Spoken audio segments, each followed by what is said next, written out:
Media 2 Africa. L'Afrique vous parle. Le conflit ministère des Sports et FECAFOOT déchaîne les passions au Cameroun. Au plus fort de la crise, des analyses complotistes s'invitent au débat. Sur les réseaux sociaux et même dans les médias traditionnels, d'aucuns affirment qu'il s'agit d'une stratégie de diversion du peuple camerounais. Un conflit qui n'est en rien qu'une mascarade visant à détourner les attentions des Camerounais des réels sujets d'intérêt, notamment les échéances électorales à venir. Mais ce qui est évident, lorsqu'on regarde la relation dont les dirigeants ont avec le mouvement footballistique national, depuis 82, 90, avec le coup de pas de Roger Mila, les cannes que nous avons gagnés, les dirigeants utilisent toujours ce haut fait d'armes pour attraire soit à la distraction, comme vous le dites, soit à la manipulation de l'opinion pour penser à d'autres choses plus importantes. Vous avez vu qu'en 1990, le chef de l'État camerounais a utilisé le coup de pas de Roger Mila alors que le pays bouillonnait, le pays était complètement en lambeaux de par les revendications politiques et sociopolitiques qui avaient lieu en son temps. Dès qu'on a pu atteindre les quarts de finale de la Coupe du Monde, vous avez vu que dans le tissu social camerounais, tout s'est estompé et les dirigeants ont repris leur chemin. C'est logique, c'est normal.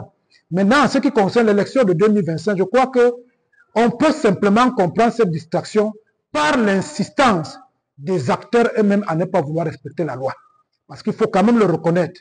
Les textes qui réglementent les relations à la Fédération camerounaise de football et la Fédération internationale et l'État du Cameroun sont assez clairs. Mais vous avez l'impression que l'État du Cameroun, à travers ses démembrements dont le MICEP, veulent à tout prix soit diriger à la place de la Fédération camerounaise de football, ça lui enlever l'essentiel de ce donc qu'il peut faire pour mieux diriger.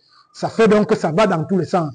Et ça fait en sorte que l'opinion publique, depuis pratiquement 6 mois aujourd'hui, est omnibulée par ce que vous appelez distraction et que je peux appeler distraction, parce qu'il y a d'autres problèmes qui sont plus importants. Même le voyage du chef de l'État, qui venait de passer 1 mois en signant des accords de coopération, a été noyé dans ce débat inutile dont les acteurs politiques et les acteurs footballistiques nous plongent depuis un certain temps. La FECAFOOT, sous la direction de Samuel Eto'o-Fils depuis 2021, cherche à imposer son autorité sur le football national sans pouvoir se défaire des désaccords avec le ministère des Sports.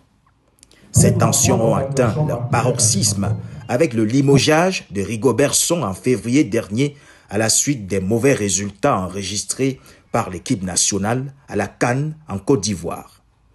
Le choix d'un nouvel entraîneur est devenu un terrain de lutte ouvert entre la FECAFOOT, qui veut asseoir son indépendance, et le ministère des Sports, qui refuse de perdre son influence sur la gestion du football national.